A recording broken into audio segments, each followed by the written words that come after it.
Coming to you live direct from the Barclays Center, BrooklynFights.com.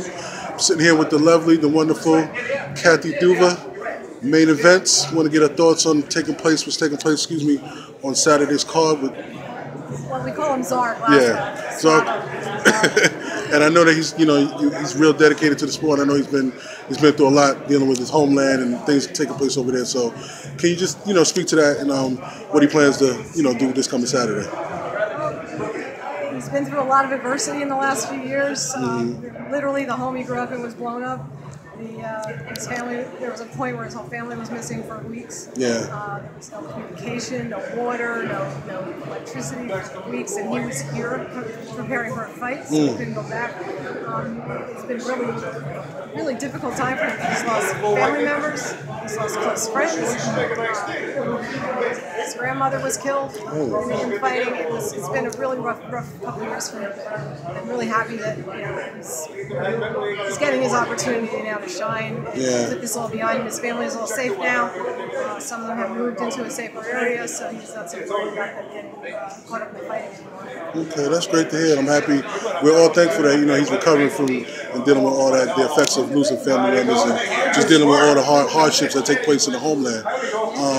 So we talked earlier this week, and you confirmed that the fight for Kovalev and Ward is confirmed, possibly for the end of this year.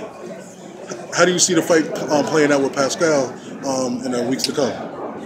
I think Sergey, he has some unfinished business there, and that's one of the reasons why we made the fight. I had worried going in that Sergey would not be motivated, but I'm not worried anymore because Pascal has given him plenty of motivation with all the comments. Yeah, so it's good. Yeah. When you have a guy who's so dominant, the thing, and I've learned this early in my career when we worked with people like Pernell Whitaker and Lennox Lewis, Dan Holyfield, the thing that you worry about is that they get into a fight and they lose their edge. Yeah. He's got his edge. He's got his edge on, and it's going to be an exciting fight. I think it might end earlier than the last one. Okay.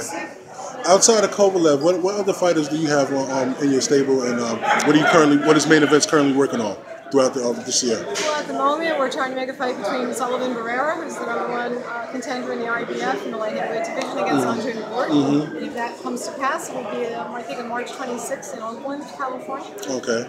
So that's a big one. Now, what if Sullivan does win that fight? If that fight is made and Sullivan wins that fight, how would that play out with Kovalev? Well, then the winner, either way, the winner is the #1 contender, whether it's Ward or Sullivan. And so if Sullivan wins, when the time for the IBF mandatory comes around, then Sergey will have to fight him. And if Ward wins, then the fight with Ward would become the fight for the #1 contender. Okay. All right. Is there anything else? Title fight. Is there anything else that Main Events is working on outside of those fights that you just mentioned? We've got a lot of other fighters, young guys. We've got Arif Magomedov, who is a terrific young fighter, a middleweight. Early in his career, looks like he's going to be a real contender. We've got a young heavyweight named Cassius Chaney, who's spectacular. He's a young kid from originally Philadelphia. He fights out of Connecticut. He's going to be fighting on the undercard on January 30th out in Montreal in a 6-rounder. And Curtis Stevens, we're looking for a place to bring him back. Chin Checker himself. Chin Checker, one of our favorite people in the world. Yeah. Isaac Shalaba, he lost a decision in his last fight, but he's coming back. We're trying to make a fight between Najib Momedi, who Sergey fought most recently against Grovdick. I was just not saying his name right, but he's the kid. I made a mistake earlier also. So we've got a lot of things happening off the top of my head, and we've got a few more young guys that we're getting ready to sign. So these are exciting times, and we're having a great run. Okay. Well, this is Xavier Porter again, coming to you live from the Barclays Center, BrooklynFights.com. We want to thank Kathy Duva and Main Events for her time, her gracious time. We appreciate you. Thank you.